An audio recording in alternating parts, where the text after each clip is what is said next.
Atenção! Começa agora uma teleaula de Biologia do Ensino Médio. Você vai assistir a teleaula de número 5. Bons estudos!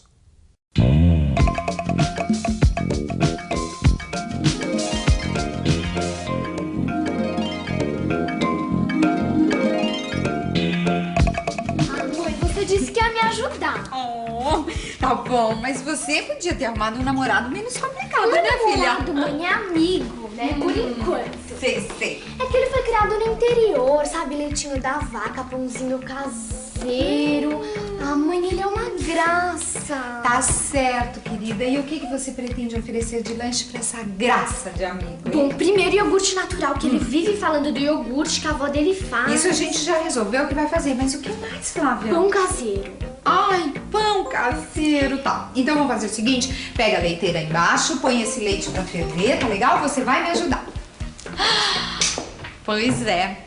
Hoje você vai conhecer algumas receitas caseiras. Vai aprender como se faz iogurte a partir do leite. Vai ver que o que faz o leite coalhar é uma substância produzida por um micro-organismo chamado bactéria. Você vai aprender também uma receita de pão caseiro e ver que a massa do pão cresce por causa da ação de outros micro-organismos, os fungos.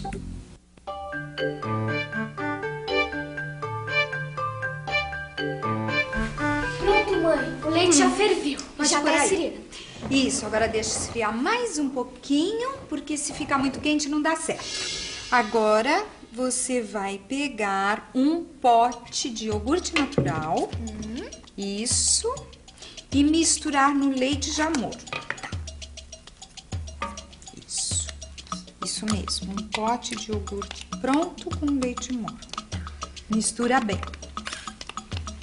Aqui com o leite. Isso. Todo? Vamos ver se vai dar certo. Põe todo. Aí agora, depois de misturar bem, você vai deixar repousando na tigela por no mínimo 6 horas. Mas é preciso de iogurte pra fazer iogurte? Para que o iogurte fique com o gosto desejado e com a consistência certa, você precisa prestar atenção num detalhe muito importante. O iogurte que se mistura ao leite. Ele deve ser do tipo natural e deve ter dentro dele todos os responsáveis pela transformação do leite em iogurte. As bactérias. No iogurte, existe uma variedade de bactérias que são micro-organismos que não conseguimos enxergar a olho nu. Quando mistura o iogurte já pronto no leite fervido, as bactérias começam a se reproduzir, a aumentar de número. Elas produzem substâncias que transformam o leite em iogurte. Mesmo que você enxergue muito bem, não será possível identificar nenhuma das bactérias que existem no iogurte. Isso porque esses organismos são microscópicos, só podem ser observados quando a gente usa um microscópio. Por isso o nome micro-organismos. Como todos esses seres vivos, os micro-organismos também precisam de alimentos para ter energia e realizar as suas atividades. Do que eles se alimentam? O leite tem um açúcar que se chama lactose. Esse açúcar se transforma em outro açúcar, a glicose. Dentro de suas células, as bactérias usam a glicose para obter energia. Nesse processo, acaba se formando também uma outra substância, o ácido lático. Com o tempo, a quantidade de ácido lático que se forma vai aumentando e a mistura vai ficando cada vez mais ácida. Essa acidez acaba alterando as propriedades das proteínas contidas no leite. Ele coalha, formando grumos, desse jeito. A consistência é mais sólida. Ô, companheiro, por favor, colabora aqui com uma experiência científica. Dá uma experimentada nesse iogurte. E aí, que gosto tem? É meio azedinho, né? Isso aí, esse gosto azedo do iogurte está relacionado à produção do ácido lático. Que outras substâncias você acha que tem esse gosto parecido com o do iogurte? É meio parecido com vinagre, né? Eu acho que limão, laranja, coisas ácidas, né? Agora, será que se a gente misturar essas substâncias ácidas ao leite, a gente vai obter iogurte? Eca! Ixi, olha o que ficou aqui no pano e o leite é coalhão. O que você tá aprontando? Ah, eu tô fazendo a minha receita de iogurte, ó. Iogurte, Dudu? Mas com vinagre? É, mas o vinagre também não é o tipo de ácido? Dudu, é mais ou menos o mesmo processo. Só que o ácido lático produzido pelas bactérias alteram as proteínas do leite, dando aquela consistência e aquele gostinho gostoso do iogurte, entendeu? Agora, esse teu iogurte não tá com uma cara das melhores, não. Você acabou de ver que para se conseguir um iogurte com o gosto certo, a consistência certa, é preciso do ácido lático, que é fabricado pelas bactérias. Agora, como as bactérias são seres vivos, existem alguns segredinhos para a receita dar certo. Uma das instruções é esperar o leite fervido esfriar um pouco. Por que será que isso é importante? Vamos pensar um pouco? Vamos pensar um pouco. Todas as receitas de iogurte recomendam que deixe o leite esfriar. Por quê? Bem, vamos pensar. As bactérias são seres vivos. Temperaturas muito altas destroem células vivas, certo? Se misturarmos as bactérias do iogurte já pronto com o leite muito quente, elas morrerão. Com certeza, essa é uma das razões para não se usar leite muito quente na receita do iogurte. Mas essa não é a única razão para se preocupar com a temperatura do leite que se usa para fazer o iogurte. Você já aprendeu que as reações químicas que ocorrem nos seres vivos são realizadas por enzimas.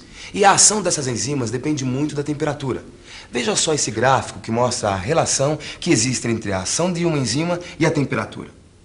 À medida que você vai aumentando a temperatura, vai aumentando também a ação das enzimas. Aos 20 graus, a atividade enzimática ainda é muito baixa.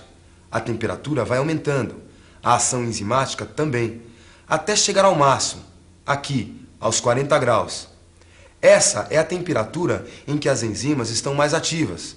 Agora, se você continuar aumentando a temperatura, a ação das enzimas começa a cair. Antes dos 60 graus Celsius, acaba. As enzimas não agem mais. Por quê? Em temperaturas muito altas, as enzimas perdem suas propriedades e não funcionam mais. Em temperaturas muito baixas, a ação das enzimas é inibida. Portanto, se você colocar as bactérias do iogurte no leite, quando ele está numa temperatura entre 40 e 50 graus Celsius, as reações serão mais rápidas e o iogurte ficará pronto mais rapidamente. Tá aí mais um segredinho. Muita gente se surpreende quando fica sabendo que micro-organismos, como as bactérias, servem para preparar alimentos. Pois é, geralmente a gente dá mais atenção para os efeitos negativos desses seres vivos. Eles provocam cáries, doenças, podem estragar os alimentos, só que eles também servem para produzir alimentos e bebidas também. Os micro-organismos são usados para produzir bebidas fermentadas, como as cervejas e os vinhos, ou então bebidas destiladas, como a cachaça e o uísque. Saccharomyces cerevisiae é um micro-organismo responsável pela produção de bebidas. O pão também é feito com a ajuda de pequenos seres. O fermento biológico é formado por esses fungos microscópicos. Olha só que sujeira. O Dudu apronta as artes dele e a gente que tem que limpar. Ele conseguiu sujar até o chão, acredita? E eu que não faço pão caseiro desde que eu era menina, quando minha mãe me colocava na cozinha para ajudar. Ai, mãe, para de reclamar. Ai, Vê tá se bom. não tá faltando nada. Então vamos lá.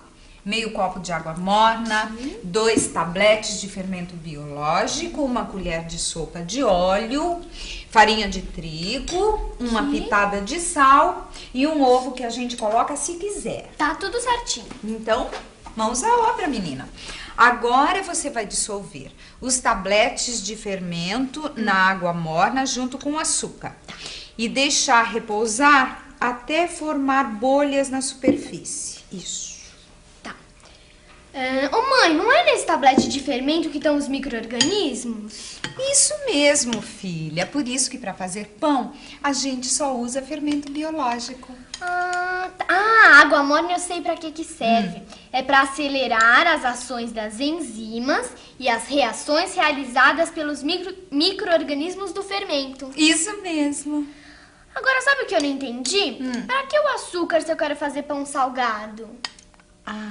Esse é mais um daqueles segredinhos. O açúcar serve de alimento para os micro-organismos do fermento biológico. É do açúcar que eles tiram a energia que eles precisam. Esse processo se chama respiração. Na respiração, os micro-organismos transformam a glicose em gás carbônico e água. Nós, seres humanos, também realizamos esse mesmo processo. Transformamos glicose em energia durante a respiração e produzimos gás carbônico. O gás carbônico a gente elimina junto com o ar que sai dos nossos pulmões. No caso dos micro-organismos do fermento, o gás carbônico forma as bolhas que aparecem na mistura com água e açúcar e nas bolhas que fazem a massa do pão crescer. Olha aí, mãe, a mistura do fermento com água e açúcar já fermentou, já tá cheia de bolhas na superfície, olha. Bolhas de gás carbônico, certo? Isso. Agora faz o seguinte, abre aí essa farinha. Isso, e vamos acrescentar o sal, o óleo, e o ovo. Ó, quebrar teu galho aqui, viu? Isso, agora misture bem. Ah, e a mistura do fermento. Ah, tá. Isso. Agora misture bem com a farinha.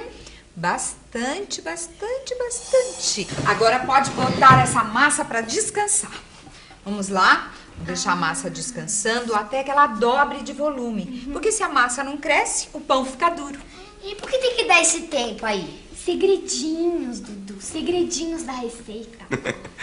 É preciso esperar um pouco para que haja tempo dos micro-organismos agirem e produzirem bastante gás carbônico.